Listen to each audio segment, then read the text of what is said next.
Olá pessoal, tudo bem? Eu sou a Carmen do blog Que Vida do Mundo e hoje eu venho fazer a atualização de um dos meus projetos de leitura. Estou me referindo ao projeto O que faz o Brasil Brasil. Um projeto para o qual leio livros de literatura ou de não ficção que nos ajudam a entender o Brasil. Livros de história, sociologia, literatura, enfim, tudo que ajudar a gente a compreender porque somos como somos. O país que nós construímos, as influências que sofremos para sermos assim e tudo mais.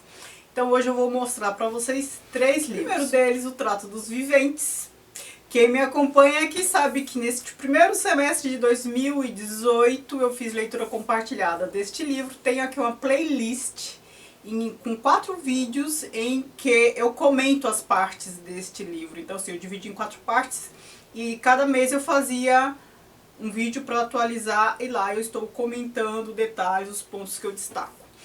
Por isso eu não vou comentar tanto, mas este livro do Luiz Felipe de Alencastro, Formação do Brasil no Atlântico Sul, ele aborda a questão do tráfico negreiro, não só do tráfico, né, da vinda dos portugueses para cá, de como eles exploraram as nossas riquezas, o que significou o tráfico, a invasão holandesa, a exploração da Angola, da América do Sul, de maneira assim um pouco mais abrangente, porque ele também aborda a questão da prata de Potosí, os conflitos entre espanhóis, portugueses, holandeses, o bom negócio que foi a questão do tráfico. É um livro excelente para nos ajudar a compreender esse período.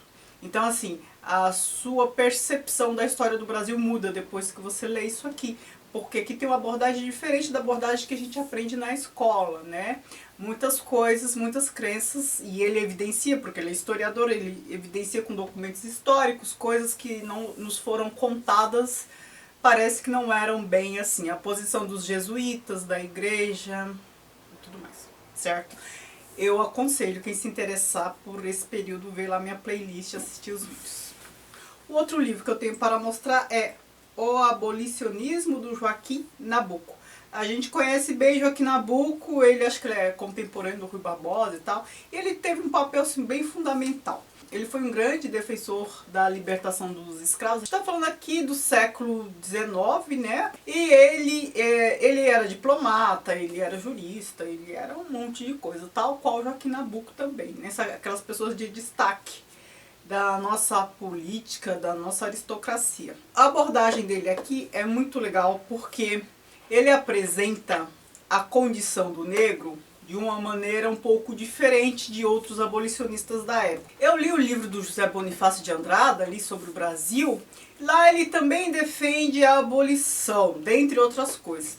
Mas a defesa dele é algo um pouco mais protocolar. Aqui, Joaquim Nabuco apresenta alguns elementos interessantes. Ele fala da escravidão, ele compara a abolição de outros países, a condição de escravos, de pessoas escravizadas em outros países com a condição do Brasil. Ele já aponta países em que libertaram os escravos e ele pontua uma questão que é bem interessante. Muitos queriam que os escravos fossem libertados e voltassem para a África. Não consideravam como parte do povo brasileiro, né? Nós temos José de Alencar mesmo, um literato muito famoso, que não percebia o negro como elemento, assim, muito entre aspas, para a formação do povo brasileiro. Ele considerava índios e europeus portugueses. Joaquim Nabuco aqui defende a incorporação, não é nem a incorporação, para ele já é parte do povo brasileiro. Então, assim, a libertação dos escravizados, defendida por ele, é para libertar de uma condição abjeta parte do povo brasileiro. Ele defendia a incorporação, não é a incorporação ao povo brasileiro, mas a incorporação à sociedade brasileira, né? E não a volta para a África. E a gente sabe como aconteceu a abolição aqui no Brasil. Muitas pessoas escravizadas foram colocadas à míngua, assim, foram libertadas de maneira assim sumária e ridícula. Simplesmente assim, vocês estão livres. Não tinha nenhum projeto de socialização, de incorporação à sociedade. Ficaram à míngua, sem ter condições de ter uma vida decente. Muitos continuaram a trabalhar para os seus senhores, só que não poderiam ser escravos mais, mas não tinha mudado muita coisa. Outros ficaram à míngua na rua, não tinham onde morar. Ficou uma situação muito complicada. Então ele apresenta um comparativo muito bom. Eu aconselho, quem tem interesse em ler mais sobre isso, sobre esse assunto, eu aconselho este livro, que eu gostei bastante. Um outro livro, agora voltando um pouquinho, eu devia ter obedecido a ordem cronológica e apresentado este antes de Joaquim Nabuco, já que este aborda a questão do século XVIII. É Cartas Chilenas, do Tomás Antônio de Gonzaga. Aqui são 13 cartas escritas por Tomás de Antônio Gonzaga, com pseudônimo. Por conta desse pseudônimo, acho que 150 anos se passaram sem terem certeza quem era o autor dessas cartas. Achavam que era o Cláudio Manuel da Costa, outros achavam que era o Tomás de Antônio Gonzaga. E acho que só o Manuel Bandeira, Afonso Arinos, com estudos mais detalhados, chegaram à definição, né? Analisaram a escrita, analisaram a produção e um monte de coisas, chegaram à definição de que o autor era Tomás Antônio Gonzaga. E o que são essas cartas chilenas? Na verdade, não são chilenas, né? São brasileiras. Tomás Antônio Gonzaga escrevendo cartas para um amigo, acho que Cirilo, alguma coisa assim, algum nome assim, denunciando as fanfarrices do governador. Ele estava falando de Vila Rica, né, que hoje é Ouro Preto. Mas, como ele não poderia fazer essa afronta tão diretamente, ele usou um pseudônimo como autor, trocou o nome de personagens reais para contar o que estava acontecendo em Vila Rica. Só que ele dizia que era no Chile, né? Só que evidenciava, caracterizava muito bem as pessoas e a cidade. Então assim, ficava evidente que era uma sátira, uma crítica de Vila Rica. E o que ele estava denunciando? Porque são cartas denúncia.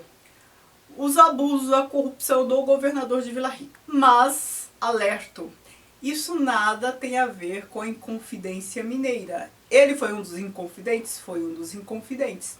Mas aqui ele não está defendendo a libertação, a Inconfidência, a separação de Portugal. Nada disso. Ele está denunciando a corrupção. Ou seja, ele está apontando abusos de uma pessoa que está subvertendo, está violando as normas. Quais eram as normas? A obediência a Portugal. Éramos colônia ainda. Então, assim, este governador estava sendo infiel à coroa portuguesa. É isso que ele pontua. Nada tem a ver com ideias libertárias. Inclusive, o Joaquim Silvério, que denunciou os inconfidentes, né, foi o Traíra, ele também aparece aqui, como Silverino, parece. Ou seja, ele troca os nomes, ele caracteriza as pessoas, mas troca os nomes. E o amigo dele, a quem ele direciona essas cartas, é o Cláudio Manuel da Costa mesmo, que também tem um nome trocado. A gente está aqui no século XVIII, ocasião em que Minas era o grande polo de extração mineral econômica, né? Era um polo de atividade econômica intensa por conta do ouro. Então tudo se desenvolvia ali em volta. E é claro, muito dinheiro atrai muita gente mau caráter também. E este governador era um corrupto. E é isso que ele pontua. Então a gente tem aqui cartas denunciando uma situação que a gente não aprende muito sobre este período na escola. Não nessa perspectiva. A gente aprende mais sobre a Inconfidência. Neste período, neste lugar, Minas Gerais, é sobre a Inconfidência, Tiradentes e tudo mais. Esses detalhes, esses pormenores, a gente não estuda tanto. Ou se estuda, não fica na cabeça. Na minha não ficou, pelo menos. Então aqui nós temos 3 livros que nos ajudam a entender o Brasil um pouco melhor. Este aqui pontuando melhor século XVI e XVII. Este aqui século XVIII. E este aqui século XIX. Eu gostaria que vocês me sugerissem outros livros que nos ajudam a entender melhor o Brasil. Eu tenho muitos para ler, muitos vídeos ainda para fazer, mas as sugestões de vocês são sempre bem-vindas. Eu gosto bastante, certo? Muito obrigada por assistir. Não se esqueçam de se inscrever no canal, de me seguir no Instagram e no Facebook, que é a página do blog O Que Vi do Mundo. Muito obrigada, beijos e tchau, tchau.